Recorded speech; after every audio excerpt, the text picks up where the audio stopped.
Friday Arvo at the lab. So, front splitter on the March came out pretty awesome, and it's not going to fit on the trailer. Well, I mean it will. I've got 15 millimeters of clearance on each side. So as long as someone drives it perfectly every single time, there will be no issues. So it's going to get smashed to pieces. So I decided to make a snowplow, a lightweight snowplow. Or that could be something else. It could be new guards for the trailer. So because we made this wider, see that's all white. You want to see it now, don't you? Look. There you go. We're going to do our best to scratch it. Look, see, it's wide. It's wider. Might as well, let's take that off actually to demonstrate something. There we go. There we go. See, actually looks, it's pretty good. There's a couple of little discrepancies and a couple of things I've figured out. I might put some splitter rods on it to sort it out. If you measure really accurately to the ground at this area here and compare it to the same area on the other side, there's slight deviation, being a bit of a cussy front, so that causes a bit of an issue. Anyway, so what my plan is here with my new thingies, smart people will have figured it out. I may have already even discussed it. The guards on the trailer are a bit faffed anyway. See, oh look at bloody. It's not looking brand new anymore, but the new deck's awesome. That's had a couple of cars on there and it's not buckling. The new ramps are awesome. These guards, they're cracking because when you have Chinese tyres on there, they're not actually round and they shake the crap out of everything, and so metal fatigues and it cracks. But checker plate, again, things fatigue, like rattles, rivets loose and all that sort of carry on.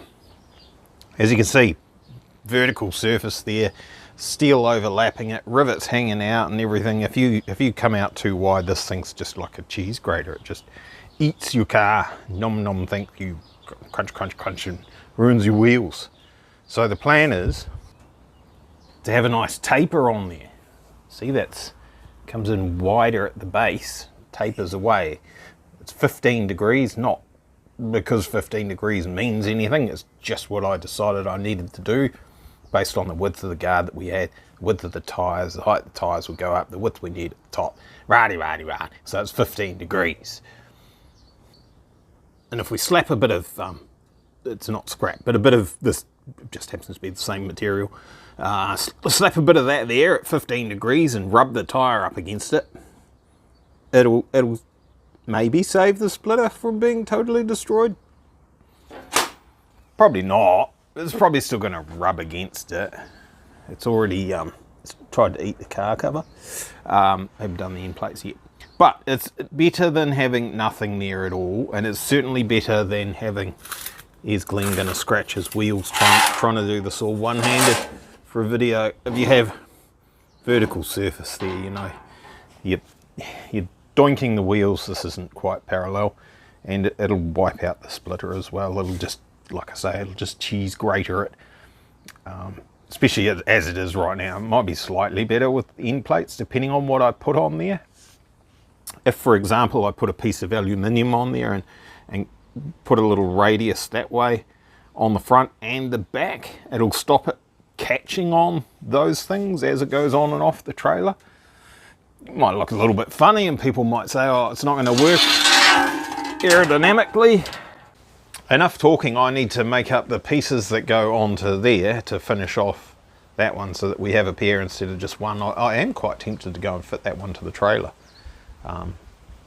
But let's just get it all done in one hit. So I'll make this and we'll see how we go for time. It's pretty late.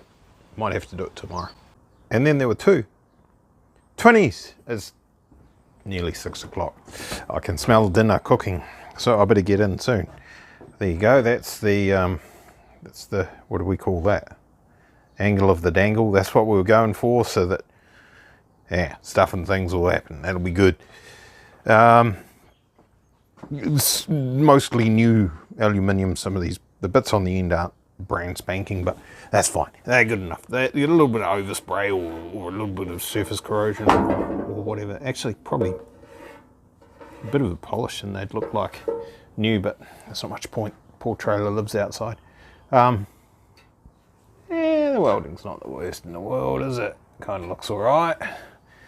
There's a couple of little spots that are not that great, but they're trailer guards, not show car, so that's good.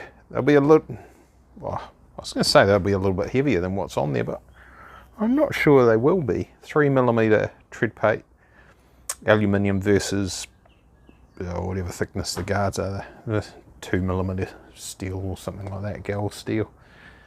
Don't really care. Trailer's really light anyway, so I could put a bit in the middle there to support that, because people are going to stand on them. They should be pretty good for standing on. Do I dare? What's the worst that could happen? Well, I suppose it could fall over. Oh, there you go.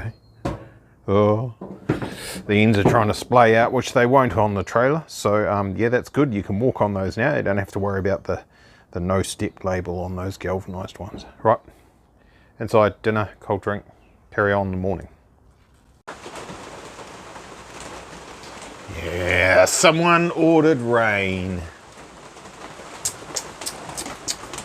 Ah, it's not very nice. It's not a storm, but the trailer's outside, so I'm going to get pretty wet putting the trailer inside to get these on there. Actually pretty happy with how these have turned out. Lovely weather outside there, isn't it? It's pretty good with it outside there. You can see the width of the tyre compared to the width of the top of the guard. You can see the angle on the inside edge there that we're gunning for.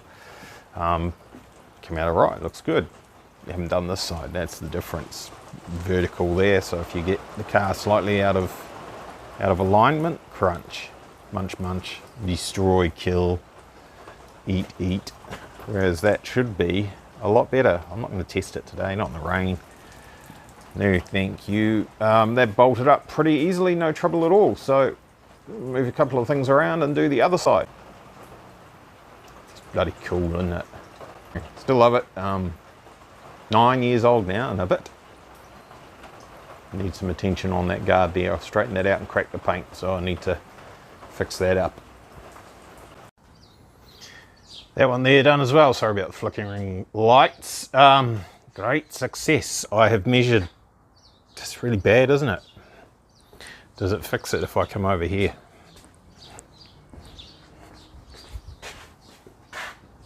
Hey, that's better, isn't it? Let's pretend this is the back of the trailer and we're going on that way. Doesn't matter anyway. I've measured going up 100 mils from the deck to approximately where the splitter is, bottom of the splitter height.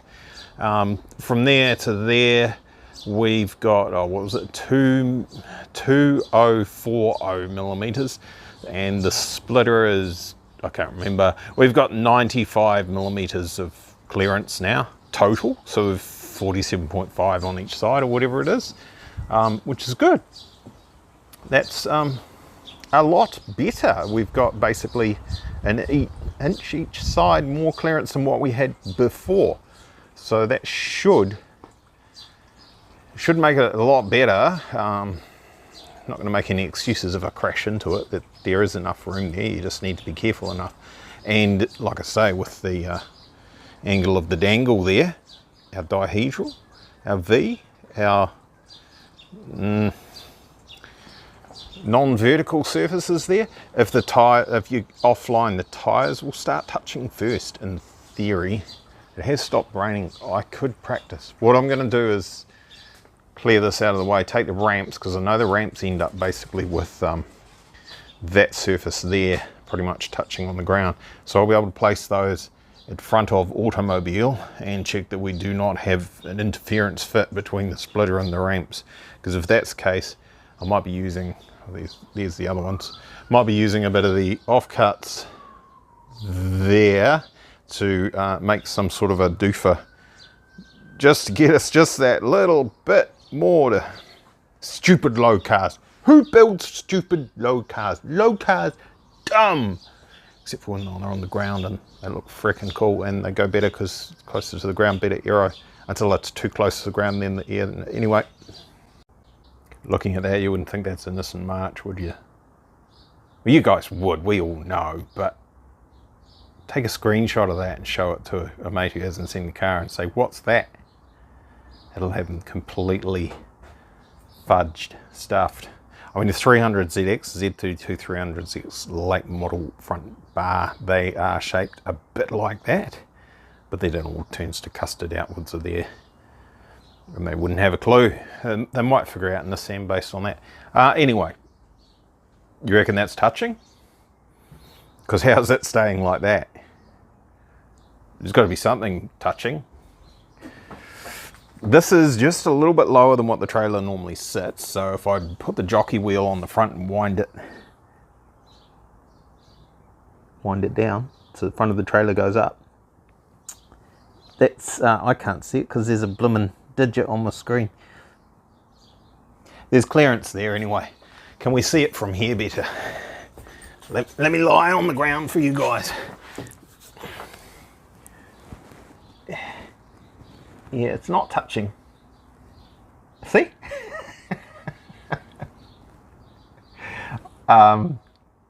Yeah, I think by the time Fat Glenn gets in there, big Fat Glenn. So all we need really is just a couple of little pieces of wood to take with us, just for that initial piece. So a couple of bits of something like that, not even that thick, just enough to get put them just at the bottom of the ramps there on the first section of the ramp, just to lift that up over the first little piece as it goes up, and we'll be fine. These are quite heavy now. Speaking of weight, so I weighed those guards there and the ones that are on the back of the ute now, just to get them out of the way. Those are actually a mighty 1 kg each lighter. So unexpected. Thought they might be heavier, but lighter. But then there's a crap load heavier than the original ramps that we had for the trailer. So all that's thrown away, and it doesn't really matter. We don't care about weight that much when we're towing this thing around on the road. Took a little bit longer than I expected on this side here because brake caliper was partially seized. I thought I noticed it was a little bit harder to tow last time I was towing it, and I thought, oh, I've left the brakes on, got out and checked, and nah, I hadn't. And I walked around, put my hands on the front two wheels, and they seemed fine. Very, very draggy. So I'm not sure if they're supposed to have a dust seal on those calipers or not. That one definitely doesn't, and I can't be bothered climbing under it to see that one. So that's been apart, rebuilt, put back together, and it's okay now. So it's something to keep an eye on. But that, yep, pretty, be a video on that soon. Pretty happy with those. It's bloody good. It's only taken a day and a half, really, something like that. Heaps better than what they were before. We don't need no step sign on those anymore. They are plenty heaps strong enough. So unlike these flimsy little things in here, if anyone wants those, they've got a few holes in them and stuff, a couple of cracks, but otherwise, well, crack in each corner I think, otherwise they're usable. Right, let's put everything back before it rains again. That's it, we're done. Someone's done. Sirens. Hope no one's horribly unwell. Right, thanks for watching. Don't forget to hit the notification bell and stuff and things and cheer and all that crap. Right, cheers, boy.